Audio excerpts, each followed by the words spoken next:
This is Jordan Tower with JT News. Make sure you smash that like button, smash that subscribe button. Okay, so Lil Meech actually served, I think it's called We in Miami podcast. And they're pretty big, don't get me wrong. I can't think of the exact name of their podcast, but my gosh. He's trying to silence Celina Powell, okay? Like that's going to save his career. Like he's some huge actor. He's not. Without BMF, you're not acting. It's over. And I don't think BMF's coming back. I would be shocked. If he came back. All right, because it looks like 50 Cent's kind of just moving on with it. You know, he has plenty of other stuff to carry him until he gets to the next thing. But let me read what the attorney sent them. He says, defamatory. Oh yeah, We in Miami podcast. Defamatory false claims made in the interview. Celina Powell immediate retraction demanded. It's a real law firm. It says, we're writing regarding a recent episode of We in Miami podcast featuring Celina Powell, which she made defamatory, malicious statements about claimants. Listen, man. You messed with the Black Widow, bro. That's just what happens. You know, you can send off cease and desist and all you want, but, like, they won't really stand because you can't disprove these things either.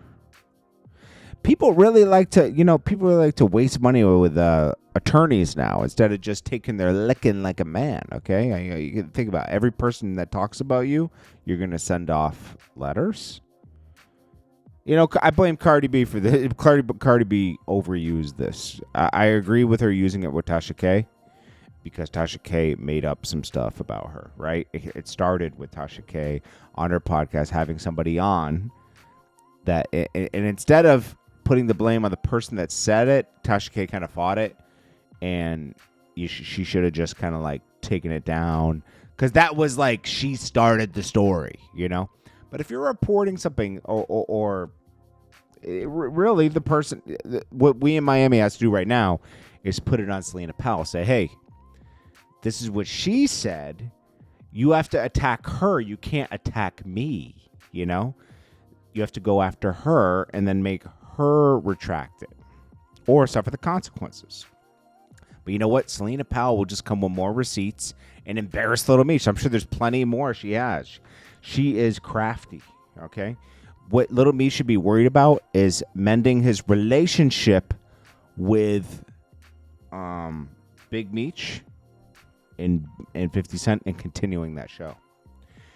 Well, the Breakfast Club fires back at Nicki Minaj. Nicki Minaj put up a huge statement talking about Keisha Kayor, which I kind of understand better now. Like I told you yesterday, she was talking about, oh, these people should thank Gucci in every speech and everything, you know, talking about Quavo, you know, all the Migos, Young Thug. I guess you could say Southside in them because they come from Gucci. A lot of people come from Gucci, man. Nicki Minaj does not come from Gucci, man. That was one stop on a long road. Fendi and I would say I would include myself because I did all the videos with the come up, okay? Branded Nicki Minaj. Fendi was on house arrest sometimes, and we had to take her. I had to take her on the road once or twice to see Lil Wayne. But it was Fendi's relationship. Without Fendi's relationship with someone that worked for Wayne, she would have never got signed to Young Money. He made sure, like, Fendi deserves his credit for that. And Nicki does give Fendi his credit. Without her getting hand-delivered to Lil Wayne because of Fendi's relationship with a guy that worked as a road manager for Lil Wayne, she would have never got over there. And Fendi actually hand-delivered Nicki to Deb Antony, who was managing Gucci Man, and that's how she got affiliated with the Gucci Man camp. I forget what he called it then. It wasn't 1017. It was something else. Brick Squad. Was it that? Oh, he had so many names. Anyways, it helped. It branded her in the South, and then it Young Money was taking a while to develop. And it made Wayne go grab her real quick before she signed with Gucci or anything, you know? Like, it sometimes you act quicker if you see the artist going a different way, So Nicki has a lot going on. Something with Rock Nation and anything affiliated with Rock Nation. And Charlemagne has his ties to Rock Nation. And that's why she went off on Charlemagne. She doesn't feel like anybody is... she's used to a lot of people pushing her career forward and everything. And people aren't really... What Nicki needs to realize is that you and Drake are you're the top female. Drake's the top male. I don't care about Kendrick Lamar, all that. The top is always going to be hated on the most. And if you don't have any haters, you're not doing anything. So it means you're doing a lot. So there's not even a reason to fight against it. Just keep doing what you're doing.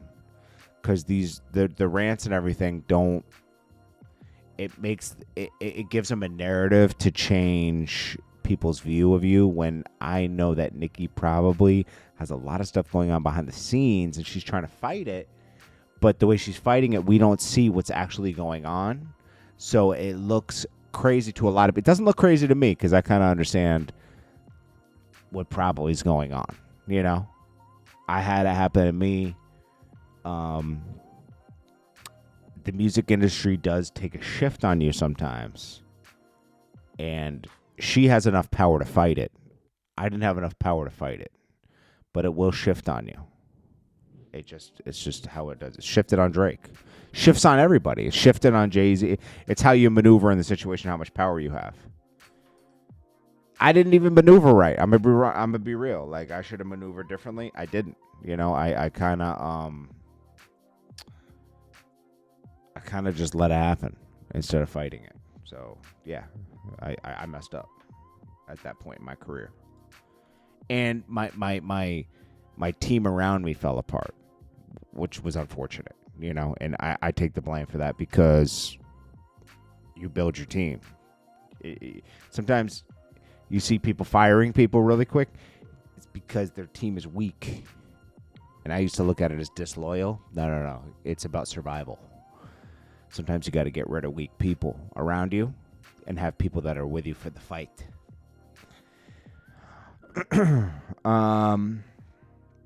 Gucci Mane, during that interview with Keisha Kaur, though, she was like, he's sick and I have to do this. And he was just silent. It reminded me of, watch this interview, Barbara Walters' interview with Mike Tyson and Robin Givens, when she was like, he puts hands on me and all that, and he was just sitting there taking it like he was sedated. It looked like that interview. I was like, damn. Gucci Mane's broken. Even though I'm happy for him, for having a family and everything. Also, you look at it from two perspectives. Like, he has a wife that really cares about him, takes care of him. Secondly, it looks a little weird. Aiden Ross agrees to a stream with Tekashi next week, but only if Cuffham's involved. I like Cuffham. That'll be funny. So Young Thug agreed to help Kevin McCall. He said, hit me. I'll give you the $25K you need. And I know CB would give it to you also, bro, but he's really busy. I don't know about that. Chris Brown said, remember this. You can't walk across a burnt bridge. And you know what's funnier than a troll? A broke one. That's his answer to Kevin McCall. Supposedly he wrote a bunch of songs with Chris Brown. Chris Brown denies this and says, if you wrote all those songs, bro, why can't you write another one? You remember that was his response a few years ago? He wants $25K. If I were Chris Brown, though, $25,000, right? I would say, I'm going to give you $40,000. You got to come meet me in my lawyer's office, and you can't speak about me ever again. Buy it. Pay him $50,000. You just made $90 million. So Chris Brown probably walked away with at least $30 million out of that tour. $25-30 million. After everything, I would say just pay him and shut him up. Just pay him to sign something. And don't agree to nothing. Well, we got Justin the Boy. He's still with Coi Leray. She just had a baby. He ain't letting that thing heal. Pounding that. She just had a baby, bro. He's taking on Trippie Redd's responsibilities. It is what it is. Then we got Young Miami defines what a whore is. She says, I'm a whore.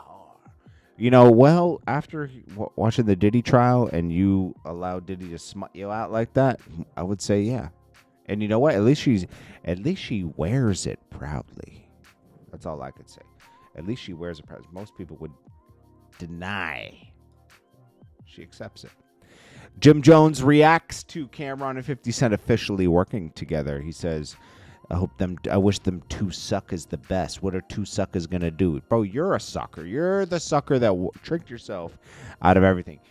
Don't forget, Jim Jones went against Cameron when Cameron had beef with 50 Cent. He chose 50 Cent's side with Jewels.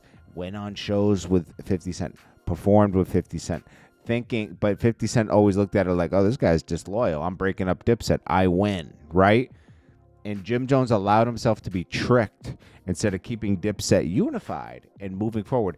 Doing all that stuff with 50 didn't do anything for Jim Jones's career. Nothing.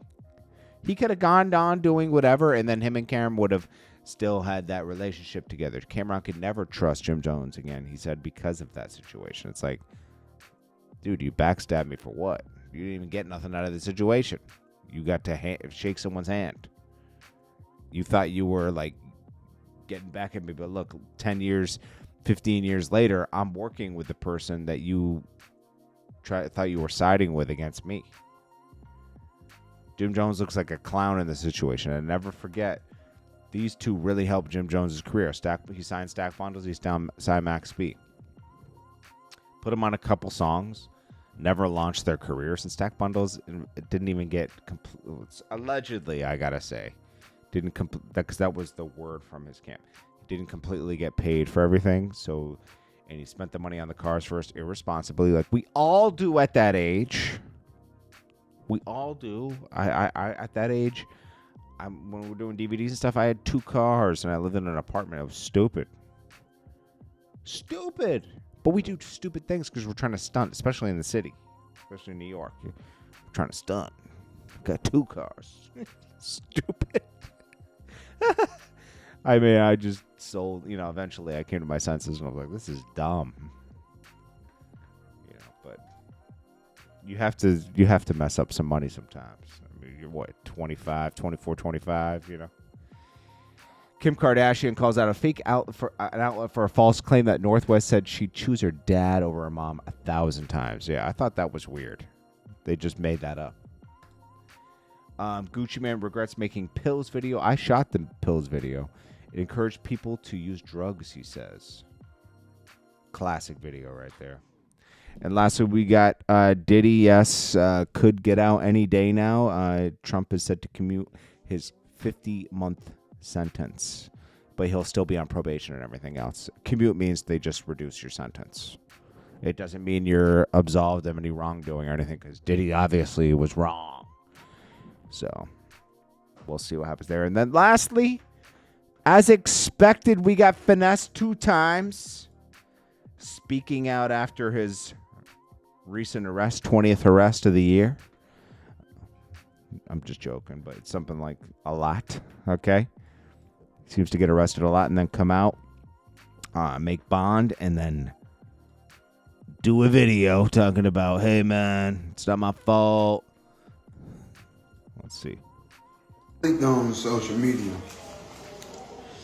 Y'all know, every time my mama say something about me, I never say nothing. Like, I never say nothing. Like, I never say nothing back. I literally never say nothing back to my mama. And as soon as I got on social media, the first thing I seen was a blogger reposted something my mama said. And the first line, I never read it because it's gonna hurt. It's gonna hurt my feelings so bad. It's gonna hurt me so bad if I ever read what my mama got to say, or if I ever listen. Like, I never watch the stuff that she be saying. The stuff that she be saying when she go viral, and the things that she say, I never heard of it, y'all. I never heard it with my own 2 ears. I always act sure. I clicked on social media. Or I always be in the middle of a conversation. They be like, yeah, your mama said. And I be like, what? She said what? And they be like, yeah, she said it on that live. And I be like, and then she always hurt me. So every time I see my mama talking or going like, and the first line I read was, God will never make sure you do right until you get right by me. Man, that's the most manipulative thing I ever heard, man. That's wrong. Why would you take my mishaps? Why would you take my struggle, the things that I go through as your son and call it karma?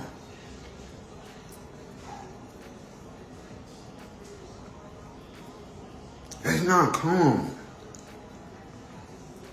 That's not karma. That's not karma. It's not karma. I got caught with some THC vapes. If I get caught with something, I'm not going to jail for no fentanyl.